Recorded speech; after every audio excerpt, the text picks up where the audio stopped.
Assalamualaikum warahmatullahi wabarakatuh. Salam sejahtera untuk kita semua. Shalom, Om Swastiastu, Namo Buddhaya, salam kebajikan. Tentu sesuai dengan beberapa pemikiran periode yang lalu dari pimpinan Komisi 6 dan tentu wakil pimpinan Komisi 6, dan tentu terakhir kita juga melakukan diskusi, maka memang kita coba remapping daripada kebijakan BUMN ke depan. Yang dimana diawali waktu itu kita fokus kepada restrukturisasi dan juga bagaimana melakukan perbaikan untuk pendapatan negara, di mana salah satunya saya ingat pimpinan Komisi 6 waktu itu memberi highlight yang selama ini PMN atau suntikan BUMN itu walaupun 90% itu merupakan penugasan, tetapi banyak dibiayai oleh tentu negara menerbitkan surat utang baru. Tetapi dengan progres yang sudah dicapai 5 tahun terakhir, kita bisa lihat bagaimana antara dividen dan PMN sekarang jauh lebih tinggi. Artinya apa? Suntikan-suntikan kepada BUMN sendiri sudah dapat dibiayai dari dividen itu sendiri. Nah, karena itu ada 3 poin yang saya rasa memang kita akan fokus ke depan, yaitu 1, penugasan BUMN, bagaimana memastikan mendukung ekonomi kerakyatan, nanti saya jabarkan. Lalu kedua, pembangunan berkelanjutan melalui proyek strategis nasional, ini mendukung pertumbuhan ekonomi yang tentu kita bisa lihat bisa lebih baik, karena kita sendiri kalau kita lihat pernah juga mengalami pertumbuhan hampir 7% lebih itu di tahun 90-an, dan kemarin pada saat setelah COVID pun kita bisa tumbuh 7%. Jadi artinya pernah ada track record itu, jadi bukan sesuatu yang memang di awang-awang. Lalu yang ketiga, bagaimana kembali tetap memasukkan kontribusi terhadap pendapatan negara. Kita bisa lihat bagaimana 92% pembiayaan kredit usaha rakyat dilakukan oleh bank-bank BUMN dengan nilai hampir 1.000 triliun lebih, sedangkan 8% sisanya oleh bank swasta dan lainnya. Dan kemarin kami laporkan habis rapat dengan pimpinan Menko Bidang Perekonomian bersama 7 menteri lain, ada 1 yang diminta, yaitu percepatan progres RPP hapus buku dan hapus tagih bank dan lembaga keuangan non-bank. Ya, ini bagian progres bagaimana kita memastikan stimulus atau kegiatan ekonomi bisa berputar lagi kepada tentu kredit-kredit yang sudah lewat. Nah, memang ini masih ada usulan apakah 2 tahun atau 5 tahun atau 10 tahun. Nah, kami mengusulkan memang kurang lebih kalau bisa dengan track record 5 tahun, tidak 2 tahun. Karena kalau 2 tahun terlalu cepat, tapi nanti keputusannya tentu ada di atas. Dan di situ kalau kita lihat angkanya kurang lebih di 100 juta, sehingga nanti kurang lebih yang ada di Himbara itu nilainya 8,7 triliun. Nah, ini saya rasa bagian stimulus yang kita dorong, apalagi kita tahu memang daya beli dari masyarakat dan UMKM pada saat ini sedang terpukul. Nah, ini salah satu kemarin rapat yang kita lakukan bersama Menko. Kami juga sedang mereview target penyaluran KUR tahun 2025 untuk sektor pertanian dan ketahanan pangan, yaitu kalau kita lihat targetnya untuk 2025 ini kurang lebih 200 sampai 300 triliun. Nah, ini yang kembali sesuai dengan track record sebelumnya, yaitu 1088 triliun. Ini angkanya mirip-mirip yang kita dorong. Lalu ada usulan juga mengenai percepatan penyusunan perjanjian kerjasama antara Himbara dan AFC dalam rangka penjaminan kredit usaha Alsintan. Ini juga kita lagi review sejalan dengan tentu bagaimana pertanian ini menjadi sebuah strategi besar untuk mendukung swasembada pangan. Ini kita sedang review juga hasil diskusi yang hari Minggu kemarin. Lalu peningkatan porsi pembiayaan Himbara dalam sektor padat karya untuk membuka lapangan kerja baru. Ini salah satu tentu KUR dan UMKM dan lain-lainnya. Dan kami tambahkan juga, kita tahu ada PR sebelumnya mengenai PNM Mekar yang sekarang jumlahnya sudah 21,2 juta ibu-ibu nasabah di desa-desa. Kita mendorong bagaimana sisa anggaran BI, ya, yaitu mungkin bisa dipinjamkan di PNM Mekar dengan bunga 0%, sehingga pinjaman dari ibu-ibu PNM Mekar ini bisa turun, yang sekarang 24% bisa turun ke 18%. Ini salah satu PR yang mungkin kita akan usulkan, bagaimana pimpinan Komisi 6 juga bisa mendorong berdiskusi dengan berbagai komisi yang ada di DPR. Jadi keberpihakan BUMN Komisi 6 kepada ekonomi kerakyatan di sini jelas. Ada KUR, ada Alsintan, ada hapus buku, ada juga bagaimana biaya yang lebih murah untuk PN Mekar.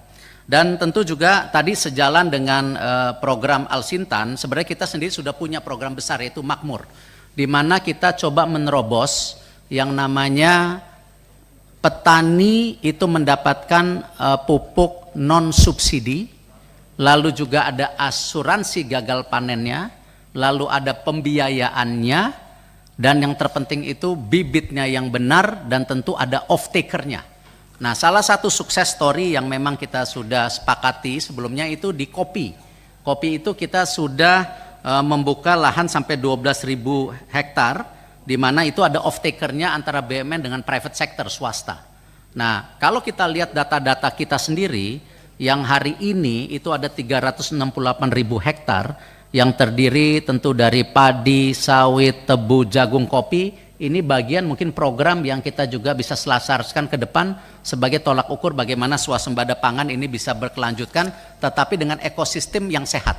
Tidak kita terlalu bergantung kepada terus-menerus subsidi-subsidi yang lain-lainnya. Lalu juga tentu bagaimana kita mendukung pembangunan berkelanjutan melalui proyek strategis nasional sebagai untuk pertumbuhan ekonomi. Kita bisa lihat ya bagaimana, next slide, ya pembangunan jalan tol Trans Jawa yang sudah berlanjut, Trans Sumatera yang ini menjadi catatan karena memang 5 tahun ke depan salah satunya penyelesaian dari Trans Sumatera. Ya, di mana salah satu PMN yang kita bisa lihat di HK dan lain-lain ini kontinuitas untuk proyek Trans Sumatera. Lalu pembangunan LRT, lalu pembangunan kereta cepat Jakarta-Bandung, lalu juga pembangunan 37 bandara dan pengelolaan dan 71. Alhamdulillah mungkin nanti pada saat yang tepat kita juga bisa melihat bagaimana renovasi menyeluruh untuk airport yang di Bali. Ya, dan termasuk airport yang di Jakarta. Airport yang di Jakarta itu kemarin sempat ada usulan sebelumnya, ya, ada pembangunan Terminal 4 yang memakan biaya hampir 14 triliun. Tetapi setelah kita review di pemimpinan kami semua ada di sini, ternyata tidak diperlukan Terminal 4, ya, tetapi hanya memerlukan dana 1 triliun untuk perbaikan daripada Terminal 1, 2, 3, sehingga kita bisa melihat lonjakan yang angkanya hampir 80-100 juta, itu efisiensi yang luar biasa. Nah, untuk di Bali memang kita melakukan juga efisiensi, yaitu dengan berbagai renovasi, sehingga nanti penumpangnya bisa tumbuh dari 24 menjadi 32 juta tanpa airport baru. Ya, tentu kalau ada penambahan airport di depannya, ya silahkan. Karena memang kalau kita lihat Bali ini angkanya bisa 50 sampai 100 juta. Di rapat bersama Menko Perekonomian dengan Ibu Menteri Pariwisata, saya rasa target daripada pariwisata itu akan ditargetkan hampir 20 sampai 29 juta untuk 5 tahun ke depan. Artinya ekosistem itu tidak lain ya ada di kita, baik airport, penerbangan dan lain-lainnya. Lalu kita bisa lihat juga bagaimana pembangunan kawasan ekonomi khusus Sanur, insya Allah juga Maret nanti rumah sakitnya dibuka, yaitu Mayo Clinic. Tetapi kalau hotelnya sendiri mungkin beberapa pimpinan sudah lihat bagaimana ekosistem daripada kita berkompetisi dengan rumah-rumah sakit atau fasilitas internasional yang tidak kalah bagusnya dengan Singapura dan Malaysia. Insya Allah jadi tahun depan ini progres yang kita sama-sama lakukan 3 tahun terakhir menjadi kenyataan. Lalu kita juga terus mendukung sesuai dengan program hilirisasi yang berkelanjutan. Kita bisa lihat kita sekarang sudah mempunyai ya pemurnian konsentrat tembaga single line terbesar di dunia. Ya, kita lihat sekarang kita sudah mulai bisa reserve ya 50 ton emas per tahun. Artinya kalau kita lihat reserve cadangan emas Indonesia ini nomor 6 terbesar di dunia. Tetapi kalau reserve keuangan negara berbasiskan emas, kita ranking 40 di dunia. Sedangkan kalau kita lihat ekonomi kita ini terbesar nomor 16. Jadi hal-hal ini yang terus akan tingkatkan karena kembali yang selama ini emas dijual ke luar negeri sekarang harus di-refine di dalam negeri. Nah, ini salah satu kita mendukung hilirisasi, dan kemarin juga saya sampaikan kepada rapat Menko mengenai hasil daripada refinery ini ada yang menarik, yaitu terproduksinya juga 280 ton selenium. Artinya ini bahan untuk semiconductor yang selama ini kita kalah dengan Malaysia. Artinya bahan bakunya kita sudah produksi. Aman pun punya hasil produksi selenium ini. Saya lupa jumlahnya karena memang itu di private sector. Artinya ke depan kalau pemerintah ada kebijakan bagaimana kita membangun semikonduktor, seperti juga kita mendorong hilirisasi nikel kemarin, ini sudah ada bahan bakunya di Indonesia. Lalu kita bisa lihat smelter grade alumina yang selama ini kita import aluminium sampai 1,2 juta. Dengan kita membangun ini dan memproduksi insya Allah di bulan Desember, ini masuk 100 kerja program kita, kemarin saya laporkan kepada Pak Menko, dan ini produksinya menjadi 1 juta, artinya import kita untuk alumina tinggal 200.000. Dan kita bagaimana bisa connecting nanti ke dunia menghasilkan green alumina, supaya kita menjadi ekosistem tidak hanya baterai tetapi bahan untuk mobilnya sendiri, untuk bodi mobil dan lain-lain. Nah, kita juga alhamdulillah sudah berhasil waktu itu mengakuisisi saham Vale 34%. Jadi kalau sebelumnya ada Freeport, sekarang ada Vale 34%. Dan di sini tentu dengan rencana kunjungan Bapak Presiden, kemarin kita sudah masukkan ke Pak Menteri Luar Negeri juga, untuk mulai berdiskusi mendorong investasi Ford Motor Company di Indonesia. Ya, kita ingin menjadi sebuah supply chain ekosistem EV baterai dunia, dan juga Volkswagen. Nah, karena kita sendiri untuk kerjasama dengan yang CATL Mind ID yang total investasinya 5,5 miliar, ini 2026 sudah keluar baterainya. Dan beberapa tentu konsumer mobil dunia sudah, saya lihat kemarin sudah mulai kontrak. Artinya ini sebuah kenyataan yang kita harus jaga hilirisasi ini. Kami juga tentu mendorong hilirisasi lain yang nanti pada perkembangannya kita diskusikan lebih dalam, apakah itu hilirisasi untuk jenis-jenis perikanan atau tentu hortikultura dan lain-lain seperti kelapa, ini tentu menjadi progres ke depannya. Lalu tentu tadi sudah disampaikan oleh Ibu Pimpinan bahwa ke depan ini, next slide, kita mempunyai target dividen 90 triliun. Jadi ini masih ada 2 bulan, kita sedang kerja keras untuk mencapai target ini. Tapi kalau kita lihat insya Allah Pak Sesmen ya, angka kita sudah di 95-96%. Jadi insya Allah target 90 triliun ini akan tercapai.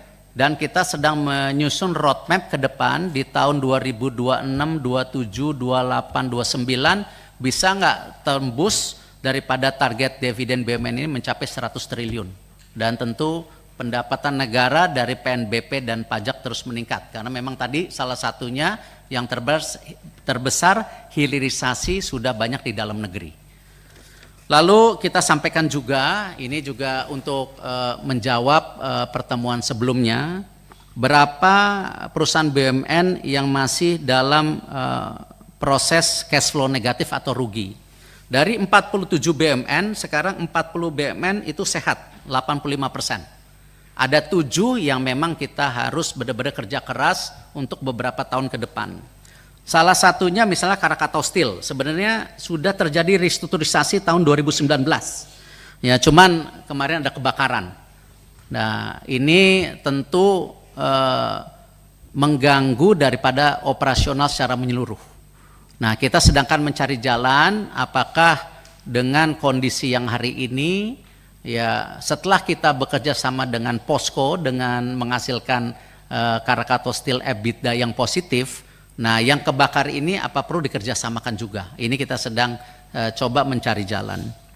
Lalu Bio Farma sendiri, ini sebenarnya ada empowerment daripada vaksin. Karena waktu itu memang kita ditugaskan beli vaksin sebanyak-banyaknya untuk dipastikan. Tetapi tentu ketika COVID sudah tidak ada, sisa vaksinnya ya kita mesti empowerment. Karena memang kan sudah lewat expiring date-nya. Jadi itu saya rasa bukan sesuatu yang memang dilihat sebagai kerugian negara, memang waktu itu kita harus reserve karena pada saat itu kita perang melawan COVID. Lalu juga ada beberapa penyelesaian nanti mengenai Indofarma yang kemarin saya sudah sampaikan juga, sama kita mencari partner, ada yang suplai bahan baku lalu diproses di Indofarma, sehingga nanti kita juga seperti kemarin disampaikan di Bio Farma, kita masuk ke global supply chains daripada healthcare sistem dunia. Bio Farma kemarin sudah mendapatkan komitmen baru dari internasional senilai 1,4 triliun ya untuk distribusi vaksin polio, karena kita ini menjadi bagian yang terpenting untuk vaksin polio di dunia. Hampir 85% itu produksi dalam negeri yang didistribusikan ke 150 negara. Nah, ini salah satu sebenarnya the real global company yang kita punya.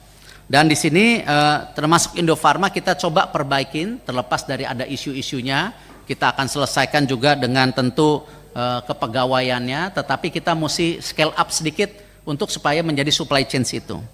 Lalu kita juga Wijaya Karya, kemarin kita sudah ada jalan untuk restrukturisasi ya, termasuk daripada Wika Realty yang kemarin over expansion di tahun-tahun sebelumnya. Sekarang kita lagi lakukan penelitian lebih dalam. Waskita Karya kemarin alhamdulillah sudah tanda tangan restrukturisasi senilai 26 triliun dengan 21 kreditur, dan kita terus Wijaya Karya dan Waskita Karya ini kita sedang menunggu surat persetujuan dari Bapak Menteri PU ya, bagaimana kita bisa konsolidasi dari 7 karya menjadi 3 sehingga lebih sehat lagi tentu kondisi karya-karya ini. Lalu Jiwasraya saya rasa progresnya baik ya, tinggal proses likuidasi. Lalu juga Perumnas ini kemarin kita sudah duduk rencana di dalamnya, di internal Kementerian BUMN kita sudah duduk bahwa untuk bisnis model Perumnas ke depan tidak lagi landed house, tetapi juga mesti bertingkat, karena kita bilang dari komposisi lahan di Indonesia ini kan kita ketahui memang 70% laut, 30% tanah.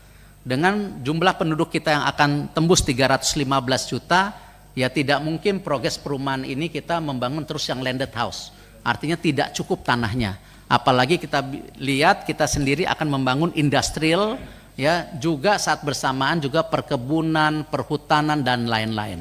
Nah, ini strategi ini Perumnas kita dorong, dan sebagai catatan ke Perumnas juga kita minta tidak ada lagi penugasan dari pemerintah daerah tanpa komitmen dari pemerintah daerah tersebut. Di mana kadang-kadang kita sudah membangun rumahnya tetapi akses jalan masuknya tidak ada, akses fasilitas tidak ada, listrik dan air tidak tersambung. Ini beberapa kita lihat kondisi Perumnas seperti itu. Dan ini yang kita akan paparkan sejalan dengan tentu strategi pembangunan banyaknya rumah baru. Kita salah satunya nanti insya Allah kita akan mengundang juga pimpinan Komisi 6 dan anggota Komisi untuk melihat TOD-TOD yang sudah jadi kerjasama Perumnas dengan kereta api. Sudah ada 8 proyek yang jadi dan tingkat kelakuannya itu sampai 75%. Dan ini terjadi subsidi silang antara apartemen yang mampu dan apartemen yang bersubsidi. Ini sudah jadi. Yang ke-9 kita akan luncuran masuk ke dalam program 100 hari. Kemarin kita usulkan, itu daerahnya saya lupa di mana, mohon maaf. Cuman Tanjung Barat rencananya. Lalu PNRI ini sebenarnya percetakan. Ini karena dulu semuanya harus cetak di sini, surat-surat negara. Sekarang tentu dengan terbukanya ya market, tentu ini mulai kalah bersaing.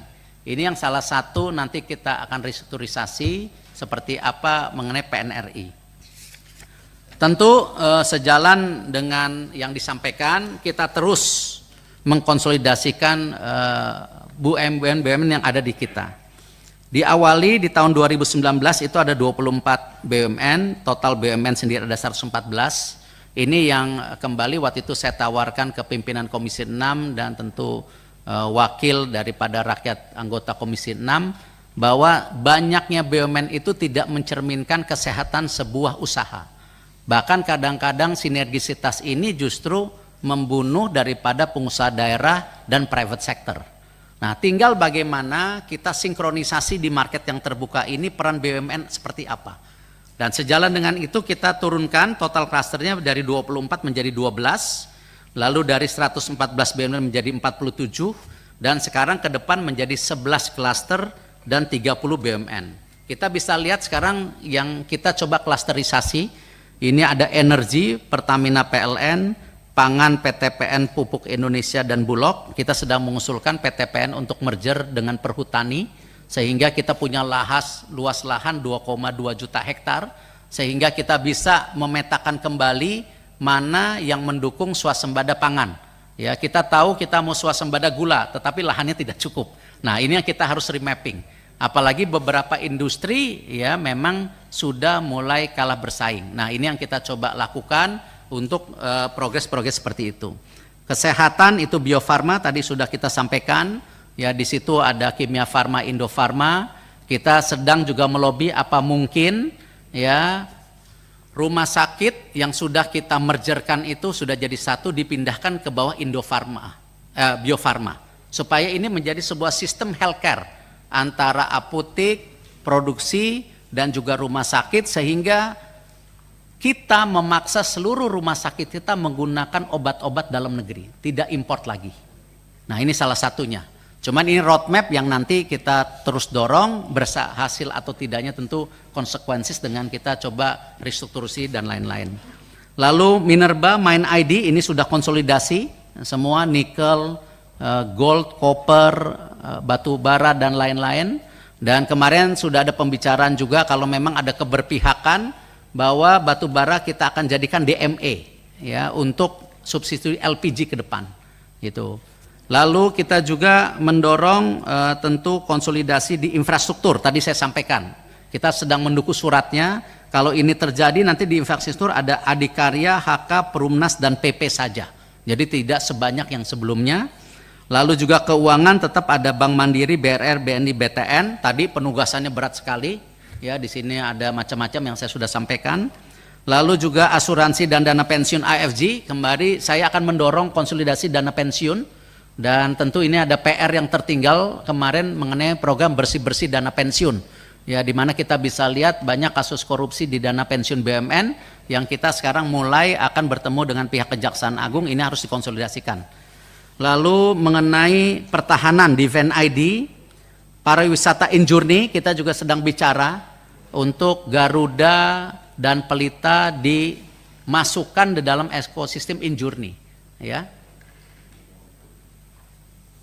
Nanti dilanjutkan Pak Adi sama siap Pak ya. Izin. Lalu yang logistik itu ada KAI, Pos Indonesia dan Pelindo, dan kita rencana Pelindo ini pun kita akan menggabungkan Pelni dan ASDP menjadi suatu kekuatan besar di laut, karena kita ini kan negara maritim. Kalau kita terpotong-potong antara kebijakan daripada tentu pelabuhan, pengiriman Pelni dan ASDP itu tidak menjadi satu policy, kita akan salah bersaing. Akhirnya apa? Tembusnya barang-barang import dari berbagai negara. Nah, ini kita harus mulai punya keberpihakan bagaimana pelabuhan-pelabuhan kita tentukan untuk akses daripada import. Karena banyak sekali sekarang import ini juga dumping import yang sehingga membunuh UMKM kita. Nah, ini kita coba konsolidasikan, tidak lain kita bukan mau memprotek tetapi bagian fairness. Karena kita tidak mungkin menjadi negara yang terus didumping secara tentu produksi-produksi dalam luar negeri tanpa struktur pajak, struktur distribusi yang fairness untuk bangsa kita sendiri. Lalu telekomunikasi ada Telkom Pruri. Saya sudah sampaikan tadi dana pensiun Taspen Asabri, nanti apakah di kami, apakah nanti di Kemenq, karena ada BPJS, TK dan lain-lain, kita usulkan ke sana. Lalu ada integrasi karya, integrasi BUMN laut dan lain-lain. Dan tentu yang terakhir kita sampaikan ini mengenai pendanaan atau anggaran untuk 2025 ini kita kemarin sudah digetok di angka 277 miliar, yaitu di mana ada gaji dan tunjangan itu 78,42 miliar, ada operasional kantor itu 71 miliar, dukungan pembinaan BUMN itu ada 47, lalu ada pengembangan dan pengawasan itu 80. Nah, memang terus terang dengan anggar 277 ini, dengan kemarin dari Menpan RB ada struktur yang baru, itu kita ditambahkan 3 deputi. Nah, ini yang kita sedang nego juga, tidak mungkin kami dananya cukup. ya, karena ada penambahan, atau sementara kita memakai struktur yang ada sampai kita ketemu pendanaan yang cukup kepada kami. Karena selama ini pun kami dengan efisiensi yang kita lakukan kita bisa berjalan. Nah, cuman ini kita sedang progres ke Menpan RB karena kita tahu kemarin semua anggaran saya rasa memang pada saat ini belum bisa diajukan sampai ada keputusan berikutnya. Nah, ini juga yang kita sampaikan, tentu terima kasih atas dukungan Komisi 6 selama ini, di mana kita bisa lihat progres kita terus meningkat secara dividen, dan ke depan tentu masalah pembiayaan juga harus diseimbangkan karena tidak mungkin dividennya naik tetapi kosnya terus menurun. Ini menyulitkan kami untuk beroperasi. Dan yang terakhir tentu ini yang kita coba lakukan, ini slide terakhir izin, bahwa dengan perubahan yang terjadi di dunia kita coba membangun, mengagregasi daripada menjadi pelopor ekonomi hijau. Karena semua ini ke depan barang-barang yang dikirim ke luar negeri harus masuk hijau. Nah, karena ini saya ada wamen baru tugasnya ESG. Saya tahu berat, selain ada tentu Pak Doni dan Pak Tiko yang memang portfolio. Izin Pak Tiko hari ini tidak hadir karena ada rapat mengenai undangan Menteri ESDM mengenai subsidi dan kompensasi listrik dan BBM. Di sini kenapa pelopor ekonomi hijau? Semua produksi listrik ke depan atau energi ke depan di seluruh pabrik-pabrik atau industri estate ataupun perkebunan ini harus memakai listrik hijau. Kalau tidak, kita tidak akan bisa mengirim barang ke luar negeri. Nah, di sini salah satu memang kita ingin menawarkan bagaimana konsolidasi daripada tadi demand listrik hijau sesuai dengan RUPTL yang terbarukan. Nah, kita sudah bicara dengan Menteri SDM mengenai hal ini. Lalu juga inovasi teknologi digital. Ini tidak mau sekarang dengan semua satu data kita harus migrasi ke arah satu digital system. Ya, tadi disampaikan ada KUR, ada Alsintan, ada penghapus bukuan. Ini semua nanti berdasarkan data. Ya, kalau tidak nanti ada masalah di kemudian hari. Nah, ini yang saya rasa teknologi ini kita dorong. Tentu pemimpin inklusi sosial, pendukung infrastruktur berkelas dunia sama. Kita ingin memastikan juga infrastruktur kita sekarang bagaimana punya standar yang baik dengan negara-negara lain. Apalagi di kota-kota besar seperti Jakarta dan lain-lain, memang kita harus punya standar setinggi itu. Lalu tentu hal-hal yang sudah saya jabarkan sebelumnya. Mungkin itu pimpinan, sementara untuk highlight program 5 tahun 100 hari kita juga sedang rapikan karena memang tadi dari rapat Menko ada beberapa hal yang perlu kita sinergikan dengan keputusan daripada policy daripada ekonomi nasional. Terima kasih. Wassalamualaikum warahmatullahi wabarakatuh.